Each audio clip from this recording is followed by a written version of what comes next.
YouTube, what's going on? Nick here from The Real Hero Show. Welcome back. If you're returning to us, if you're new here, go ahead and hit that subscribe button. Give this video a like. Turn on the bell for all future notifications. We cover a lot here on The Real Hero Show. In this video, I'm actually going to be covering episode 6 of Doom Patrol Season 3, entitled 1917 Patrol. If you haven't seen this season yet, I do suggest you go catch up. It's actually been pretty great in terms of DC shows. And yeah, so I'm going to go jump right into this. Not waste any time here. There will be spoilers. So again, last chance, turn around if you haven't seen it. If you have, let us continue. So the majority of this episode is based around 1917, the year 1917 with Rita. And obviously it goes back to the present day with the other characters. So one thing I'm going to do is get the other characters out of the way. And then we're going to focus majority on Rita. Or Bendy, as she's called in this episode. So I think one of the interesting parts in the present time, right, where we've got Cliff, who's just gambling his robotic life away. He's got three monitors up. He's got playing poker, some other pop-up game. And he's got nice chick on the third monitor there. Paying away money so she could talk nice to him.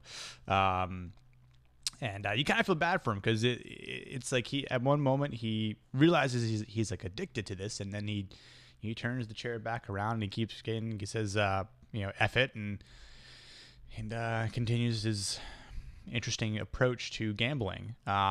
He starts gambling away his possessions, his friends' possessions, so that might come back around, who knows, but he's struggling, right, to find what he's actually supposed to do, even though he says, maybe I'm supposed to do this because this happened, that happened, and it's all about Clara and Rory, right? But is it, though? He has to step away from the gambling if that's what he really believes in his metal heart, mind, brain, blueprints. I don't know. Speaking of blueprints, he sells his for $50K to Fuzzy Rimjob 42.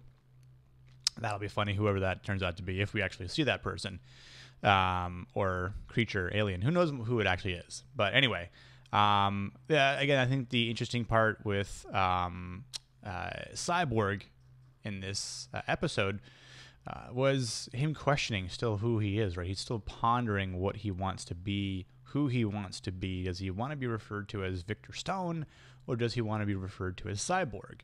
Is he the hammer or the nail? Because both are vital, right, in the scheme of things.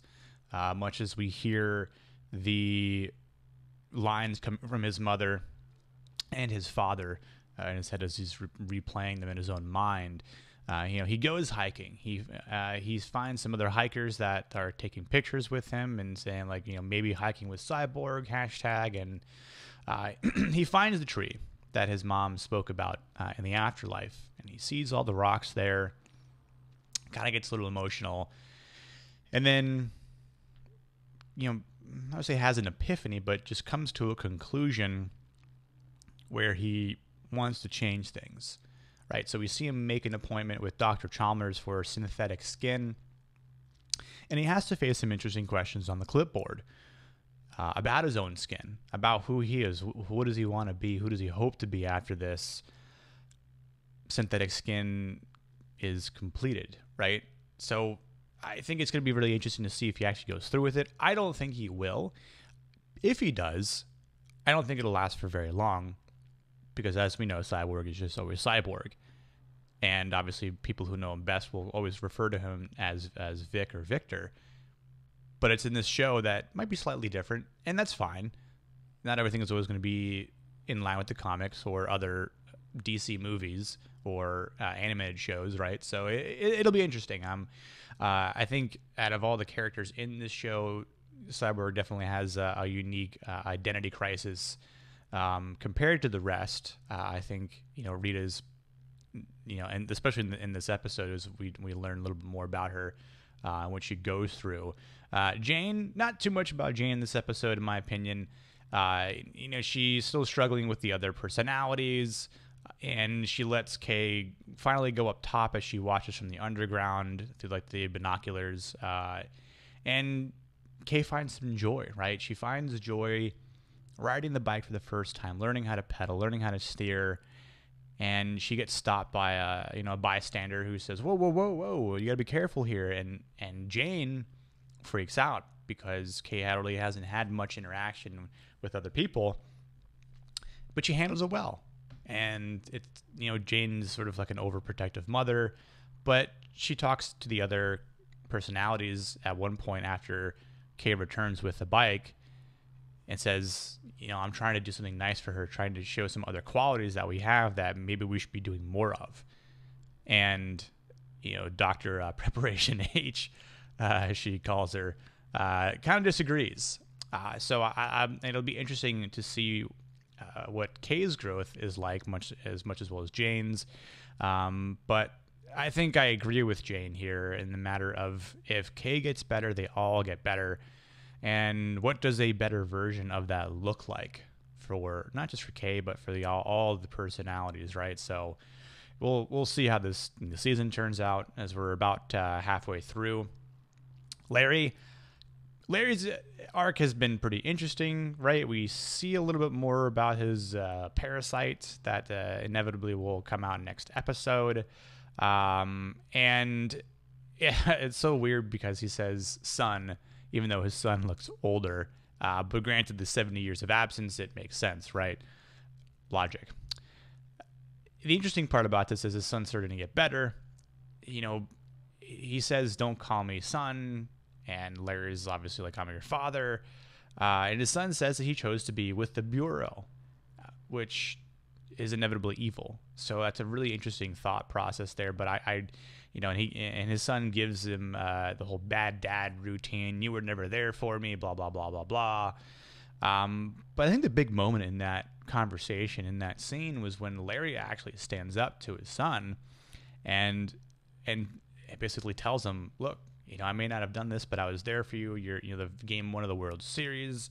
I felt your kick, as your foot was as big as an orange slice, and I asked for forgiveness." But even if he doesn't forgive him, that Larry forgives himself, which is big for multiple reasons. And at the end, he just says, "Now, if you're good, I'm gonna ask you to leave," which I didn't expect. And of course, I don't think his son expected that either, because he was sort of speechless, and then he did one of these and then just left, right? So it'll be interesting to see if there's any further growth between them through the rest of the season. Perhaps his son comes back. Perhaps his son has a change of heart and realizes that dear old dad is here for me, and that dear old dad has been through hell and is different. And that's something that he'll have to live with, especially for the fact that his son works for the Bureau. So we'll see how that turns out. Lastly, we're going to talk about Laura DeMille in the present, where she's looking for more info on the Sisterhood of Dada. And towards the end, right at the very end of the episode, she's trying to figure it out on the table. She throws a cup into the fireplace, and then it lights up the wall. She hears some voices, and of course we see the little symbol in the middle, and it says "Piffle Paffle" in flames, and it triggers something in her head. Now we're going to get to Rita, which was the majority of the episode, the best stuff of the episode, in my opinion. Again, real quickly, we know that Rita slips into a time stream. The interesting narration over it. And that her dreams and sorrows were wiped once she arrived in 1917 in Iowa. Of course, it's kind of funny when she says that she's Laura DeMille to the Bureau of Normalcy agents.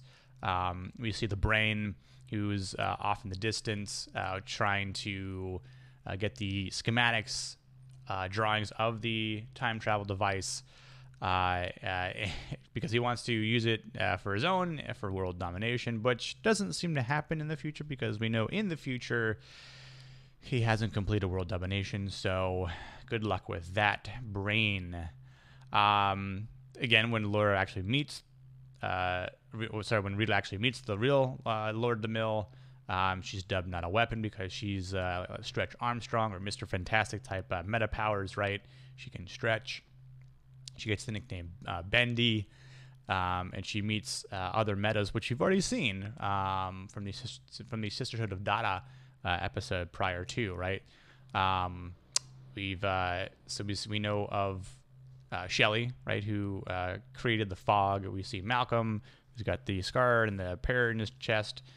We see Holly, who helps her out in the mailroom with the English accent. We see Sachiko, who speaks Japanese, and we see Lloyd with the bike on his back, I guess we'll say.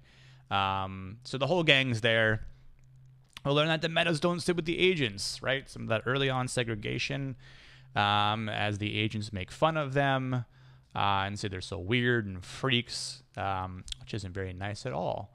Considering the metas could just probably take them out real simple. We learn that if the metas don't cooperate, they get sent to the loony bin. Of course, we all know what that means. As Rita's in the mailroom, she has a slight twinge, as she puts it, because she sees a piece of mail to Niles Calder, in which Laura is there, and she says, why is it that someone has an interest for Niles Calder? Of course, we all know why, but in 1917 might mean something different. Of course, Rita or Bendy's wondering, maybe I remember something, maybe I don't. What's it all mean? We'll find out. I think one of the cool parts about this was when they let loose, right? They're having that fog sort of party creation where they're just dancing, they're doing poem, they're mountain, like all that stuff was kind of funny. But it's at the end the next morning, the conversation that she has with Laura as they're sleeping on the couch, next to each other, and Rita has found this joy, and Laura says, "You didn't have this where you're from?" And she's like, "No." And it's kind of sad, right? And one of the things that Laura says to Rita about everyone else is that they all chose to be happy in spite of everything, and they found and took comfort in that struggle. And I mean, if that's not true to things that we deal with on a daily basis or in our actual reality, happiness is a choice. It's about that grateful mindset. It's about being thankful for things. Being able to do this is something I am extremely thankful for. And again, in spite of everything else that might be happening, it's just trying to find comfort in that struggle for them as the metas, in that time frame. Like they're being called freaks, they're being segregated, they're not normal, even though they're within the Bureau of Normalcy. It's just trying to find something that they can break free from, right? To some people that might be dealing with similar hardships. It might be reading a book, it might be writing, it might be art, something creative, it might be music, it might be video games, it might be just spending time with friends. It could be a lot of things, but it's all about finding comfort in the struggle in our daily lives. And that's something that I think with Rita, as she starts to leave everything that she had behind her, right? These people that she's met, she feels more comfortable with. Right? Again, the example would be when Rita decides to take a stand in the cafeteria or the lunchroom, and they all sit down, but she starts to panic a bit because we can see the side of her face start to droop, and like, oh my God, it's so ugly, right? And they're just blatantly making fun of her to her face. And she tries to walk off, and her leg starts to melt, but then Malcolm to the rescue, and he helps her, and he says, piffle paffle, right? And they start to sing and chalk. As a chicken would do, except for chocolate, right? And then Sachiko turns them all into clowns, because it's like, yeah, you all are a bunch of clowns. The way you treat these people, the way you're segregating, like, how about you be a clown? And that's not, and then boom, you're not normal as well. You all look like freaks. So I thought that whole scene was pretty funny. And I think at that moment, again, Rita realizes, wow, I have the support here. All that I had ever maybe feared in the past that she doesn't even remember, but it's that trigger response that's embedded in her emotion. It's embedded in her brain that still causes her to droop, and then she doesn't even know why, right? Poor thing.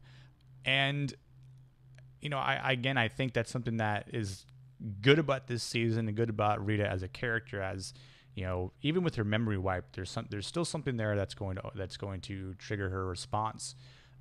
Much like, again, it's very relative to certain people in our lives, and that we may have dealt with trigger points that cause us to panic, and we might have someone or some people that help us get back on track. And again, I think it's something that Rita's realized, of course, because Rita and Malcolm have a moment together.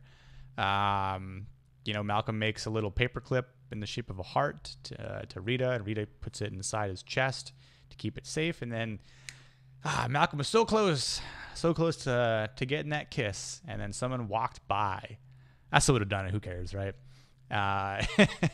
And he stops. But again, I think it'll be interesting to see where their in-time relationship goes. Maybe in the future they'll see each other again. It'll be very interesting, though. And I think, again, this is a really cool arc for Rita. And I'm very curious to see if the past Laura DeMille will meet the future Laura DeMille, or vice versa, rather. What does that mean when Madame Rouge figures out what's really going on? What happens when she gets her memory back? Same time, what happens when Rita gets her memory back in the year 1917? Does she want to go back? Is she going to go back? What's it mean for the people in 1917? Hey, I'll see you in the future. Just remember me.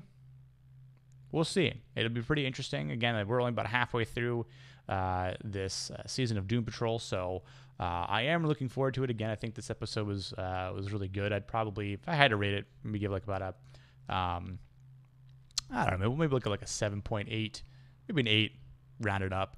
I really enjoyed it. Again, this season's been weird overall, but it's been so obscure and just well done, with focusing on every character seemingly equally, and just I love the fact that everyone has their own personal arcs that intertwine with each other.